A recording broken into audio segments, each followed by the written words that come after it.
Bora estudar! Amor de Perdição, Camilo Castelo Branco.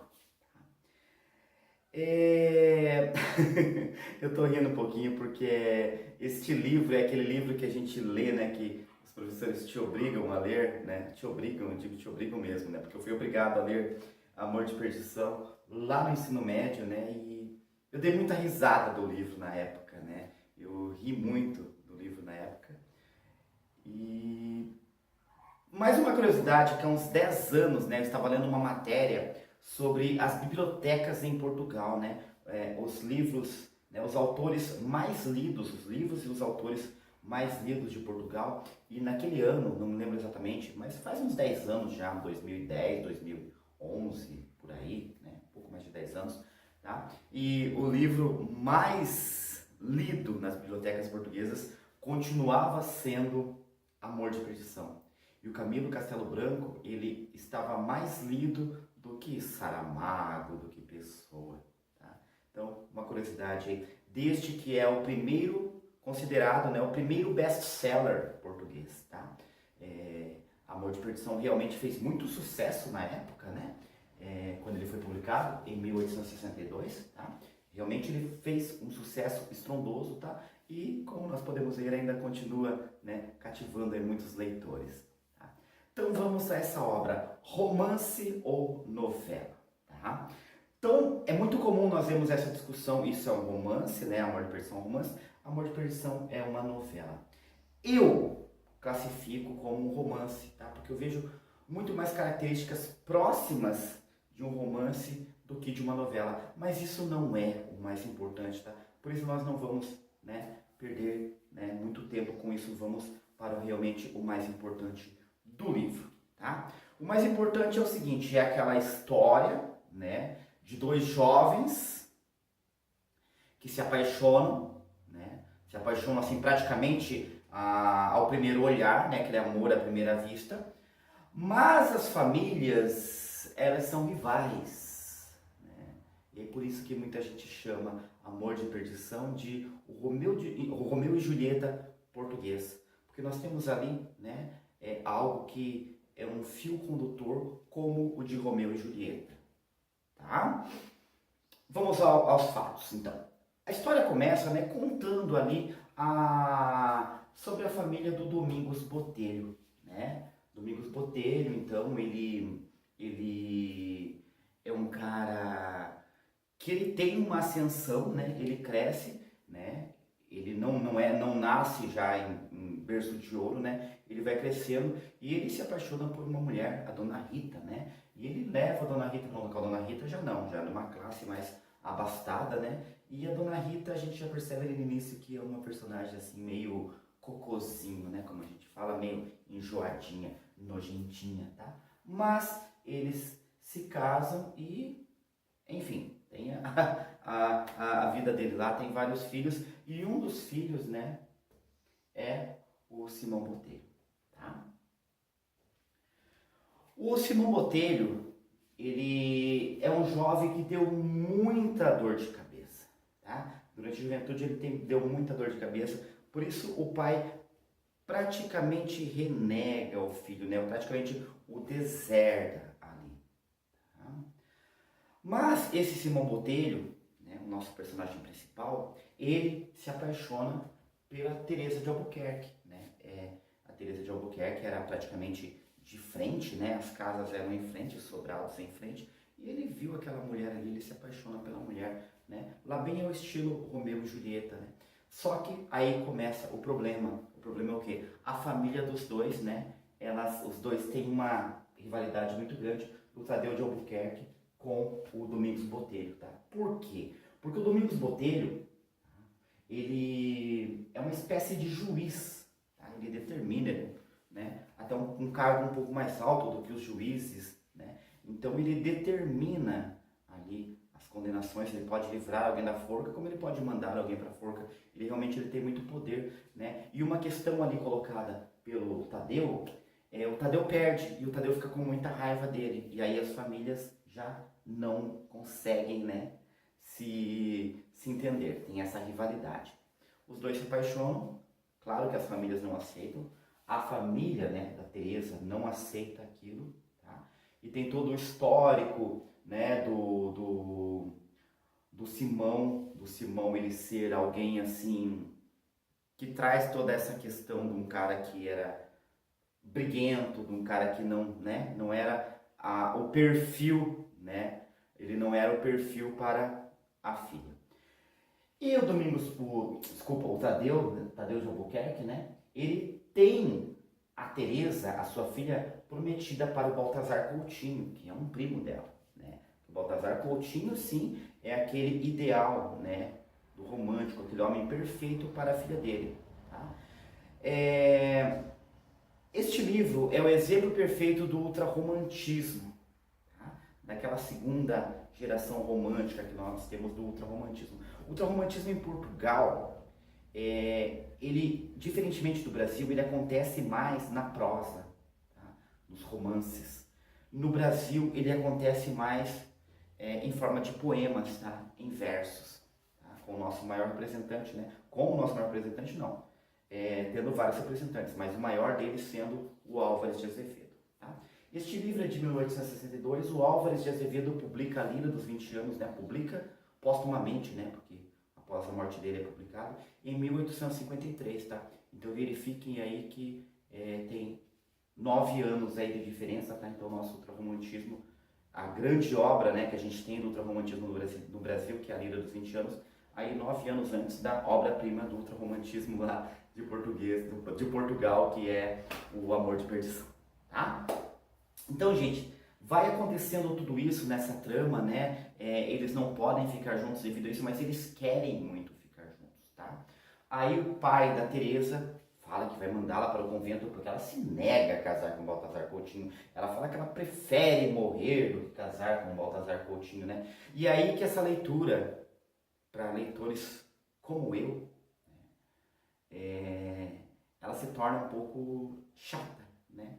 Porque você vê todos aqueles exageros, né? Toda aquela coisa do ultrarromantismo que, ai meu Deus, eu vou morrer se eu não tiver o meu amado, porque o meu amado é tudo pra mim, né? Aquele amado que viu uma vez, né? E se apaixona perdidamente, se entrega. Então o ultrarromantismo, ele é feito, né, desses exageros, principalmente desses exageros, e lá depois a gente vai ver também uma outra característica muito forte desse ultrarromantismo, tá? Que é a fuga da realidade, que é o que vai acontecer depois.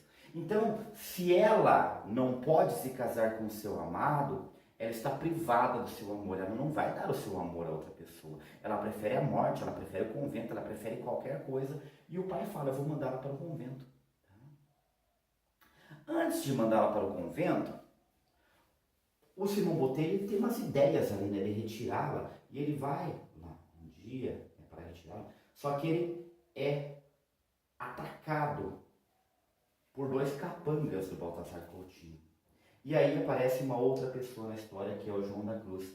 Tá, pessoal, eu não coloquei isso aqui embaixo aleatoriamente, tá?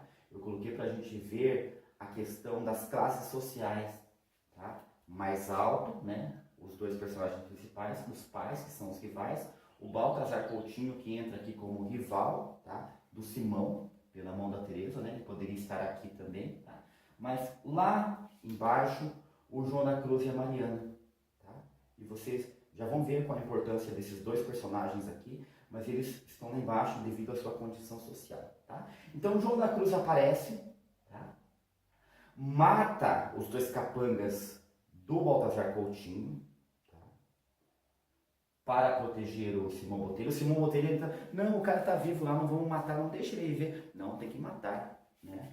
O João da Cruz aparece aí como um personagem mais realista na história, tá? Isso é bacana, tá? Porque ele tem aquela coisa, não, cara, se a gente deixar ele vivo, ele vai lá e, né, as coisas vão ser piores, ele vai contar, vai ser pior. E o Simão, não, deixa ele solto, o Simão é o cara mais romântico ali, né? O João da Cruz é um personagem um pouquinho mais realista, tá, dessa história. E o João da Cruz fala, né, olha, eu tenho uma dívida com o seu pai, o Domingos, né? Ele conta para o Simão. Então eu tenho uma dívida com seu pai, porque eu estava condenado à forca, o seu pai me tirou da forca. Se eu estou vivo hoje, é graças ao seu pai. Então eu tenho que viver para servi-lo. Se o Senhor, né, o filho dele, está em perigo, eu vou servir. Tá? E aí ele tem uma filha chamada Mariana. E essa menina Mariana, ela se apaixona desde o primeiro momento pelo Simão Botelho. Tá? E aí nós vemos aquela condição até um pouco que lembra lá o trovadorismo, mas que está presente aqui no romantismo, né? A vassalagem. Tá? Mariana se coloca como uma vassala. Tá? Ela, muitas vezes durante o livro, ela se coloca realmente, né, fazendo os serviços ali, não deixando faltar nada, como uma condição de quase uma escrava, tá? Do Simão Botelho. Então nós vemos uma personagem ali pura, mas essa personagem pura no romantismo, né? E o romantismo tem muito isso, gente. Que o romantismo ele coloca os bons como sendo os ricos, né? Eles têm aquilo ali porque eles são bons. A Mariana, por mais que ela seja boa, ela é pobre. Ela não vai conquistar os objetivos dela. Tá? Tem muito isso também no romantismo, tá? Prestem muita atenção nisso. Então essa personagem Mariana, ela se apaixona e essa Mariana ela consegue prever, tá? Ela consegue prever o que vai acontecer através de sonhos, né? Ela sonha algo, ela tem esses pressentimentos e ela já avisa ao Simão que as coisas não vão dar muito certo, né? Eu esqueci de falar, e é necessário colocar isso aqui agora, que no início do livro, né, esse narrador aqui, tá, deste livro, Amor de Perdição, ele coloca ali no início, né, um fato realmente que aconteceu. Existiu um cara chamado Simão, e esse Simão, ele foi mandado para o degredo na Índia, tá? Existem os documentos. Então ele coloca um fato real para criar uma ficção, tá, gente? Eu já vi muita gente confundindo, falando que essa história é uma história verdadeira. Literatura não é realidade, literatura é ficção. Literatura você pega, né, como neste caso, muitas vezes, um fato real, algo que aconteceu, e você vai trabalhar, né, aquele fato real de uma outra forma, tá? Não é a realidade. E aí a gente pega lá, né, por exemplo, uma obra do vestibular da UFPR deste ano, né, que é o 9 Noites de Bernardo Carvalho, em que acontece a morte, né, de um pesquisador, e ele parte disso, que é real, para uma história fictícia, tá? Aqui acontece a mesma coisa. Isso aqui não é que aconteceu dessa forma, ele pegou um fato histórico, algo que aconteceu, existiu realmente esse amor entre um cara chamado Simão e Teresa, mas não foi exatamente dessa forma, tá? Não acha que aquilo ali é a transcrição real do que aconteceu, tá bom, gente? Literatura é ficção, tá? Então vamos lá.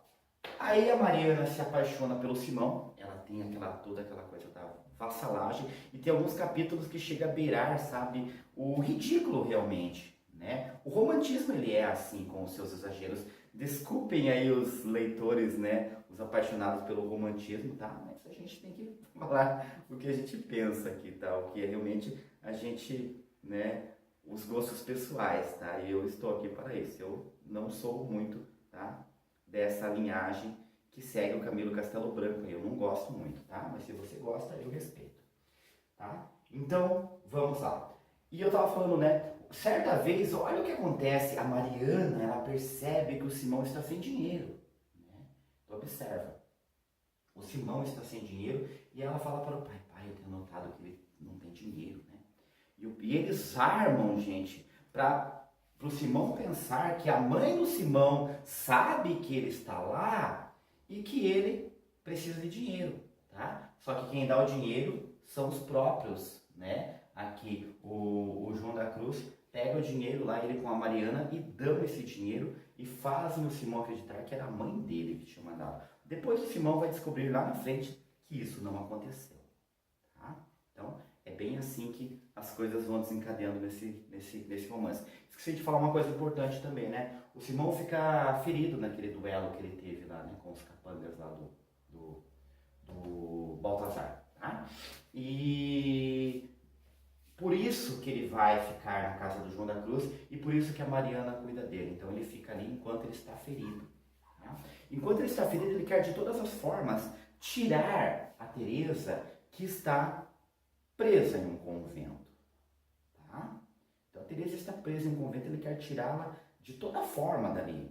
Tá? Ele tenta artimanhas, né? Ele tenta de todas as formas, até o momento em que ele sabe que a Teresa vai ser retirada de um convento e levada para outro convento, né? Para o Porto, tá? E ele vai sozinho, ele consegue fugir, engana o Tadeu e a Mariana, tá? Desculpa, engana o João da Cruz e a Mariana, né? O pai e a filha, e ele vai até lá e ele mata o Baltazar Coutinho, tá? Quando eles estão ali prontos para retirar, para levar a Mariana, ele mata o Baltazar Coutinho. João da Cruz chega lá rapidamente e quer assumir o crime. Foge. Ele fala não. Tá? O Simão Botelho fala não. Eu matei, eu vou ficar. Ou seja, ele prefere a condenação. Ele vai pagar por aquilo. Tá? E aí também chega o responsável por toda a lei, uma espécie de delegado. Estou tentando colocar numa linguagem mais atual, né? E ele chega, quando ele vê, ele fala aquilo. Porque o Domingos Botelho, né, é superior a ele. Vamos dar um jeito aqui que a gente livra você. Não, eu vou assumir, eu fiz isso. Não, mas você pode alegar isso. Não, mas eu matei porque eu quis. Eu vim aqui já predisposto para matar. E ele vai preso. E todo mundo fica assim meio espantado, por quê? Porque o pai, né, o Domingos Botelho, ele não quer defender o filho. Deixa ele. Ainda mais porque vai se envolver com um rival meu, com o Tadeu, tem que pagar mais mesmo. A mãe tenta convencê-lo, né? A dona Rita tenta convencer, não tem jeito, todo mundo tenta. Até que, as questões do romantismo e exagero mais uma vez entrando. Até que chega lá um senhor, né? Um tio, se eu não me engano, dele, tá? O senhor já é de idade, e coloca uma faca aqui e fala, se você não for lá, eu me mato na sua frente agora. Aí ele vai defender o filho, tá? Ele consegue livrar o filho da forca, tá? Ele conseguiria livrar, inclusive do degredo, mas o Simão quer ir para o degredo. Tá? Ele quer ser degredado. Mariana, naquela coisa sua de ser escrava deles, e ele deixa claro para Mariana que ele não quer nada com a Mariana, ele vê a Mariana como uma irmã. Ela, né, já tinha perdido o pai, tá? O pai tinha morrido, tá? João da Cruz morreu. E ela não tem mais ninguém, ela vive agora em função dele, cuidando dele. Ela vai pra cadeia com ele, cuidar dele, tá? Ela fala que ela vai pro degredo com ele porque a vida dela não tem mais sentido. É só ir pro degredo. E se eu morrer? Se eu morrer, eu morro junto. Tá? Olha o exagero do romantismo. Olha a história romântica, né? Tá? Então, se morrer, eu morro junto. Eles vão para o degredo, né? O navio está lá. E quando eles estão partindo, dá um probleminha lá, eles não partem, na sequência eles ficam por ali, né? Naquela baía, Golfo, Baía, não sei exatamente, não é uma baía assim que tem ali, né? No porto, tá? Quando eles estão saindo, ele consegue ver, ele pergunta para a Mariana, né? Porque a Mariana tinha livre acesso, a Mariana conversava lá, né? Com a Teresa, tá? Tinha uma mendiga que ajudava também, né? Mas a Mariana, ela tinha esse acesso assim. E a Mariana mostra para ele, ó, ele pergunta, né, onde que ela está, né? Qual é lá o convento? Ah, é aquele ali. E ele passa a observar, e não fica tão distante. E aí ele vê uma mulher acenar com o lenço, tá? Com o lenço lá, como se dizendo adeus. Teresa não queria que ele fosse pro degredo, queria que ele ficasse ali. Ele iria sair da cadeia e eles iam viver aquele amor, tá? Mas ele... E a Teresa teve uns momentos também que quase morreu, tá? Gente, aqui é tudo exagero, tá? As pessoas quase morrem por esse amor aí, tá? Esse amor que eles nunca concretizaram, né? Que eles mal se viram, tá? Assim como o Romeu e Julieta. Tá? E aí o Simão, ele aceita aquele degredo, ele quer ir pro degredo, né? Parece que ele quer pagar por aquilo. É a fuga da realidade dele, é o degredo, tá? E ele vê a Mariana acenando, só que ele não vê muito mais algumas coisas. Depois ele, tá? Ele vê só isso. Depois ele fica sabendo que a Mariana, desculpa gente, falei Mariana anteriormente, a Teresa, né? Que a Teresa se joga lá de cima e a Teresa morre. Essa notícia chega até ele, ele fica doente, ele não se mata, tá? Ele fica doente e ele só vai piorando ali no navio. A Mariana passa a cuidar dele, eles têm um medo que ele se mate, mas ele não faz isso e ele acaba morrendo ali no navio, né? Antes de morrer ele faz um pedido a Mariana. quando eu morrer, eu quero ir com todas essas cartas. Ele tem as cartas que a Teresa de Albuquerque escreveu para ele. Eu quero ir com todas as cartas, né?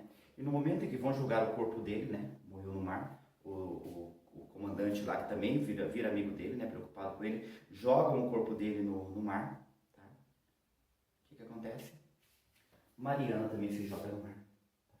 E eles ainda veem Mariana jogar, quando pula no mar, Mariana dá algumas braçadas. Mas as braçadas da Mariana não são para se salvar. As braçadas da Mariana são para alcançar o corpo de Simão Botelho, agarrar-se a ele que está com uma pedra, né, para afundar, e ali eles vão juntos para a sua sepultura, tá? Que é o mar. E por cima deles, os papéis, as cartas, né, como se ali fosse servindo de campa, né, o túmulo deles, ali naquele momento. Tá? E assim termina essa história, né, esse grande best-seller português que é Amor de Perdição. Tá? Vamos lá, gente, resuminho agora, rapidinho aqui. Tá? Simão amava Teresa, que amava Simão. Mariana amava Simão. Tá? Mariana amava Simão, que não amava Mariana. Baltazar Coutinho amava Teresa, que não amava Baltazar Coutinho, tá? Só parafraseando aí um pouquinho a quadrilha, né, do Carlos Drummond de Andrade, tá? Essa aqui tem o fim, porque o amor dela não é correspondido, então ela prefere a morte e a fuga da realidade. Ela morre abraçada ao seu amor. E esses dois aqui também têm essa fuga da realidade. Ela se suicida e todos morrem no mar, tá? Ela se suicida. E esse daqui, né, ele não se suicida, mas ele morre ali depois da morte da sua amada. No final do livro nós descobrimos algo muito importante, tá? O narrador deste livro, tá, ele se coloca como sobrinho de Simão, tá? Filho da sua irmã. Tá? E essa é a grande surpresa do final. Prestem bastante atenção, vestibulandos, tá? Essas questões ligadas ao romantismo, tá? Eu acho que o mais provável de cair é uma questão que faça essa ligação com o romantismo. Por exemplo, colocar uma característica romântica ali, onde que tem essa característica romântica, por exemplo, exagero, uma fuga da realidade ou algo mais ou menos assim. Tá bom, pessoal? Como eu disse anteriormente, não é das minhas obras prediletas, longe disso, mas é uma leitura importante. E é uma leitura obrigatória. Eu entendo ter sido forçado lá pelo meu professor a ler, embora na época para mim ficou muito estranho. Beleza, pessoal? Espero que tenham gostado, tá?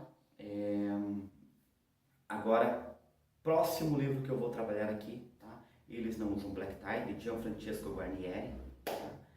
Está gostando dos vídeos aí? Não se inscreveu no canal? Se inscreve ainda. Curte o vídeo, comenta, tá? Faz aí o que você tem vontade, mas o mais importante, ajuda esse professor que cria esse conteúdo que tenta ser legal para vocês, tá? Por hoje é isso e simbora estudar!